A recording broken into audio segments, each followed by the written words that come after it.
on heaven and earth which can escape the three blades of Zoro? The quick answer to that question is no, my friends. Whenever he has you in his sights, be prepared. You're going to get cut down. This week's chapter was Zoro versus Pica, and what is probably going to be the final battle between these two characters, and he also got a little bit of help from Orlumbus, the massive adventuring pirate, and of course, King Elizabello, who used his badass king punch. This week's chapter was manly, my friends. It was so awesome and very simple, but really satisfying. I especially love the way that Zoro actually defeated Pica. I thought it was really clever, and it almost seemed like a classic reference to the X-Men series. The only reason I say X-Men is because there's a classic move from that series where Colossus picks up Wolverine, swings around, and ends up throwing him at an enemy, and he ends up using his bladed claws to take them out. And that's exactly what Zoro does in this week's chapter. However, I really love the way he was able to defeat him, because he actually learned that you can actually single out the alive portions of Pica's stone body. So if you cut him in half, one half of the body is going to be completely dead and will no longer be able to communicate and just crumble, whereas his consciousness himself will exist in another big chunk. So the only way he decides he's going to be able to single him out is if he completely cuts him in half, and if his consciousness goes up to the top half, he'll just start cutting up everything. And that's exactly what he does in this week's chapter. There is a little bit of build-up to this, however. It's basically just Pica destroying everything in his wake, getting ready to destroy King Riku and take over the entire Dressrosa kingdom.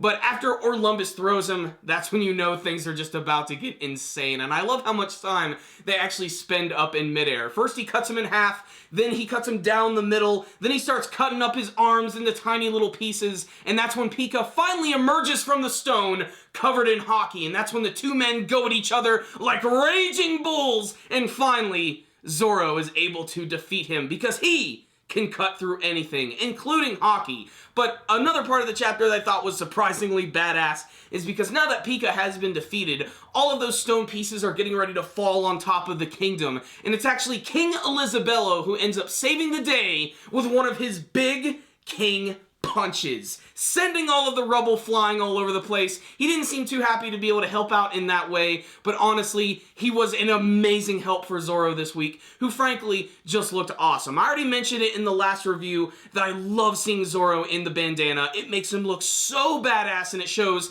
that he's really trying to go all out against an enemy, and that's what made this week's chapter really exciting. So what's the rundown on this week's chapter of One Piece?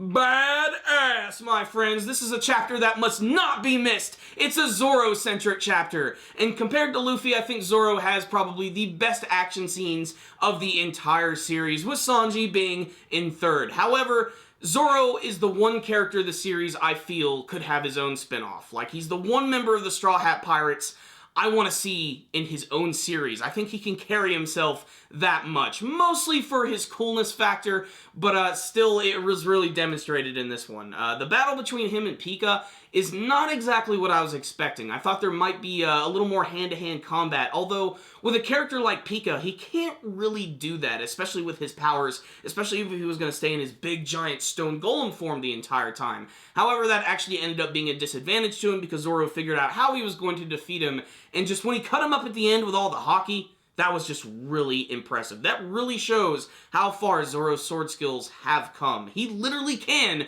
cut through just about anything as long as he has the will to do so. The other good thing about this week's chapter was the artwork. It looked really cool. There were just so many great panels of Pica's destruction and the great poses that Zoro was going through. And I love the detail. I especially love the scale of everything, especially the first time he cuts Pica in half, because you can see his massive body just cut in half, and you can see a tiny little Zoro right there. It just shows how powerful he is. Despite the fact that he only has 3 swords and they're actually not that big compared to Pica, he's able to leave these massive clean slices in his body. And that scene where he kept him up in air and just kept slicing him and dicing him, that was really impressive and definitely the coolest part of this week's chapter, aside from when he defeated him. But I really loved how Zoro is actually working with the other characters in the arc, and that sort of goes with everybody in this arc. I've been really enjoying these final battles because they're making use of all of the side characters who were in Kurita Coliseum, and a lot of them who basically were just there for like a split second just standing around. Now they're being really important.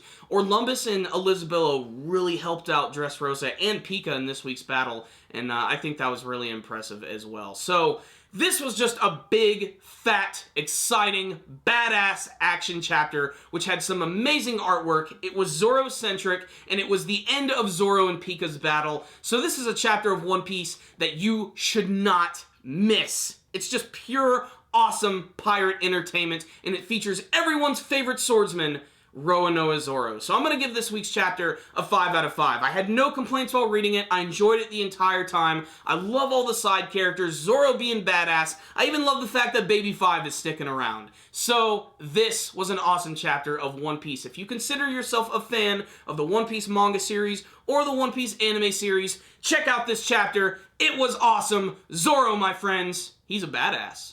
Thank you guys for watching my review. If you like this video, please give it a thumbs up and like the video, and please comment on this week's chapter of One Piece. What did you think of the battle between Zoro and Pica? And what was your favorite part about this week's chapter? And what do you want to see from the rest of the One Piece manga and anime series? Now, you guys have probably noticed that Christian is not here today, and that's because we had some bad weather today. There's been some really bad roads and travel, so we could not meet up today, but he should return next week, and we are going to meet up to record our brand new podcast series, which you should definitely check out the latest episode, The Powerful Nerdcast. It's going to be in the description box below, and there will be a link for it at the very end of this video. So thank you guys for watching. Super Kami Guru 9000 out.